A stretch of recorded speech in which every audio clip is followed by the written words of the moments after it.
Hello. So today I have for you a very short little tag video. There are only there are 5 questions. One of them is tag people. I don't tag people, so there are 4 questions for me.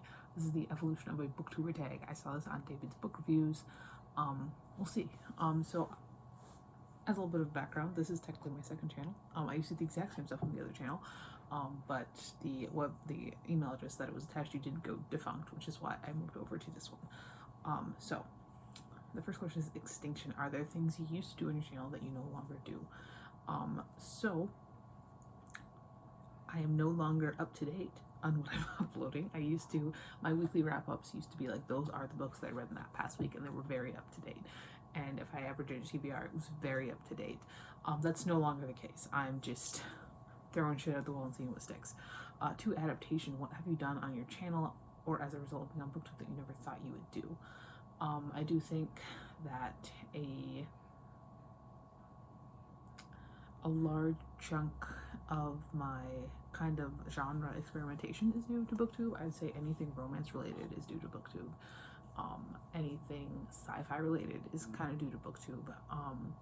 Horror and to a lesser extent fantasy. I think that maybe, like, when I was young, I really did like fantasy, and then I did go through a phase when I was in high school where I really wasn't enjoying fantasy at all, and I do think part of that is maybe due to BookTube, and kind of the fact that fantasy did get very big there, especially after Throne of Glass, and I just wasn't really vibing with it. And then recently I have rediscovered that, like, oh shit, I was just reading bad fantasy.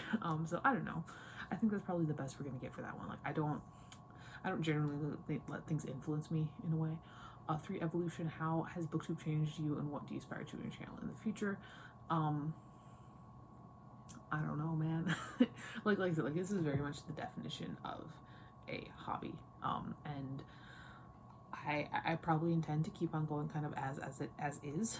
I do enjoy doing kind of weekend vlogs and kind of compiling them into like one vlog for a month. I'm planning on doing that this year.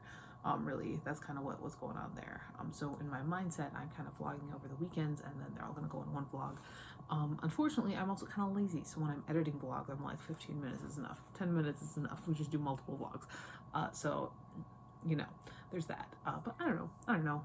And the bonus prompt is impart your words of wisdom to all the fledgling booktubers out there, and genuinely, you just gotta love what you do. Like this is genuinely just a hobby. That's what this is. This is a hobby because I don't really, since I started when I was 17 years old, when I was fucking 10 years ago, when I was a senior in high school, I started because I didn't have anybody to talk to about books, and I was like, look it, I got an iPod Touch, and so I filmed on my iPod Touch, and now I'm filming on my iPhone. Like, I don't ever see this as something where I could get anything from it. My old channel did have over 1,000 subscribers, and now I'm sitting at like 200 or so. I don't know. And that's not what it's about for me. What it's about for me is having almost like a record for myself of things I was reading, things I was feeling, things I was saying about that. And so I do think that using it really in a personal way does help, especially when you're starting out, because it is, it's difficult in this day and age to get anywhere with anything, because everybody wants to do it. But I suppose that's it. That's it. That's it. It's a very short little tag. I do not know how this man made this tag into 22 minutes. Maybe I'm too concise. But yeah, that is everything. I'm gonna go edit a vlog now. I'm gonna cap it at 10 minutes.